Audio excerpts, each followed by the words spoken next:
இன்னைக்கு வந்து வேல்மாறல் அப்படின்னு நம்ம வந்து வேல் பூஜை பண்றோம். வேல்மாறல் எதுக்காக பண்றோம்? எதுக்கு நம்ம வேலுக்கு பூஜை பண்றோம்? என்ன காரணம்? அப்படிங்கிற ஒரு விஷயம் ஒண்ணு இருக்கு இல்லையா? இந்த வேல் எப்படி வந்தது? முதல்ல வந்து முருகர்கிட்ட வேல் கிடையாது. ஆயுதம் அப்படிங்கிற ஒரு விஷயம் கிடையாது. அப்போ வந்து பாலகனா அவர் இருந்தார்.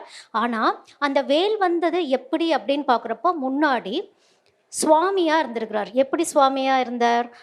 அப்பனுக்கே பாடம் கற்பித்த சுப்பன், சுப்பனுக்கே அப்பன் அப்படின்லாம் நம்ம கேள்விப்பட்டிருப்போம் இல்லையா? ஓம் என்னும் பிரணவ மந்திரத்தை சொல்லும் பொழுது, அவருடைய ஞானம் என்ன அப்படிங்கிறது தெரிஞ்சது.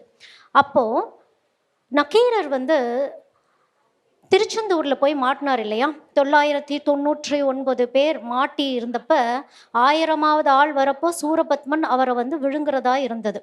அப்போ அந்த 999 பேருடைய வேண்டுதல் அப்படிங்கிறது ஒன்று இருக்கு இல்லையா? அந்த 999 பேர்த்துல யாரோ ஒருவருடைய வேண்டுதல் தான் நக்கீரர். அந்த நக்கீரர் சிவனை மட்டும் தான் வழிபடுவாராம். அப்போ அந்த சிவன் வந்து முருகர்கிட்ட எனக்கு ஏதாவது ஒன்று பண்ணுங்க, என்னைய காப்பாத்துங்க அப்படின்னு முருகர்கிட்ட கேட்கக்கூடிய ஒரு சூழல் வருது.